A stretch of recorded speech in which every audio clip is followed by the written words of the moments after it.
সবাইকে নমস্কার। আজ আমি আপনাদের সঙ্গে শেয়ার করব সর্ষে পোস্ত দিয়ে চিংড়ি মাছের রেসিপি। তো চলুন, এখানে নিয়ে নিলাম কাজু বাদাম, দিয়ে দিলাম আদা, 3টে কাঁচা লঙ্কা, 1 চামচ জিরে, সাদা সরিষা, এখানে পোস্ত ভিজিয়ে রেখেছিলাম, পোস্ত দিয়ে দিলাম। এবার পরিমাণ মতো জল দিয়ে আমি পেস্ট করে নিব। এখানে চিংড়ি মাছগুলো পরিষ্কার করে নিয়েছি। এবার আমি লবণ আর হলুদ মাখিয়ে নিব।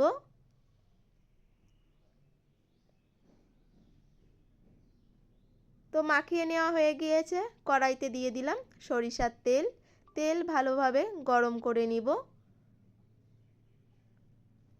তেল গরম হয়ে গিয়েছে, এক এক করে চিংড়ি মাছ দিয়ে দিলাম।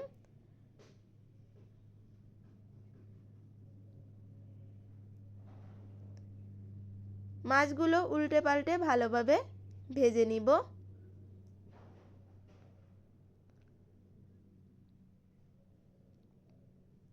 তো মাছ ভাজা হয়ে গিয়েছে, নামিয়ে নিলাম।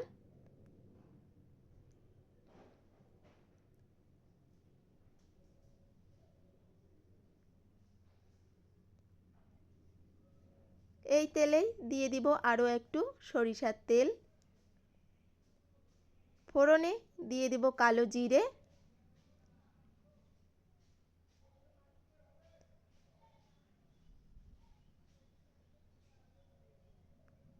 এবারে পেস্ট করা মশলা দিয়ে দিব।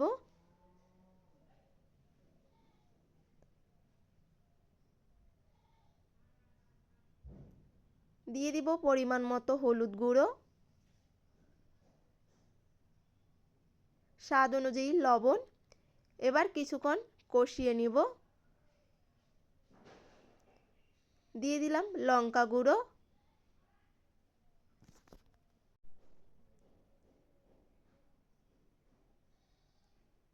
মশলা থেকে তেল ছাড়া শুরু করে দিয়েছে। এবারে আমি দিয়ে দিব পরিমাণ মতো জল।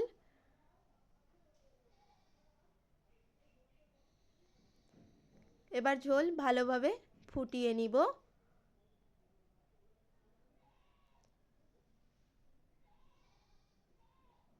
ঝোল ফোটা কিন্তু শুরু হয়ে গিয়েছে। এবারে ভেজে রাখা চিংড়ি মাছগুলো দিয়ে দিব।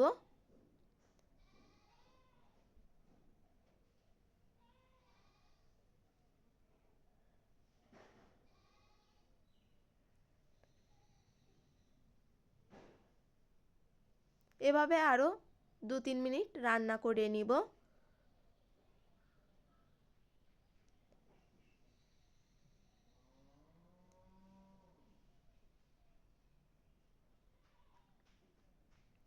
তো রান্নাটা প্রায় হয়ে গিয়েছে। এবার গ্যাস বন্ধ করে দিয়ে আমি দিয়ে দিব সরিষার তেল। তো একদম রেডি। রেসিপিটি আপনাদের ভালো লাগলে অবশ্যই লাইক, কমেন্ট, শেয়ার করে দেবেন।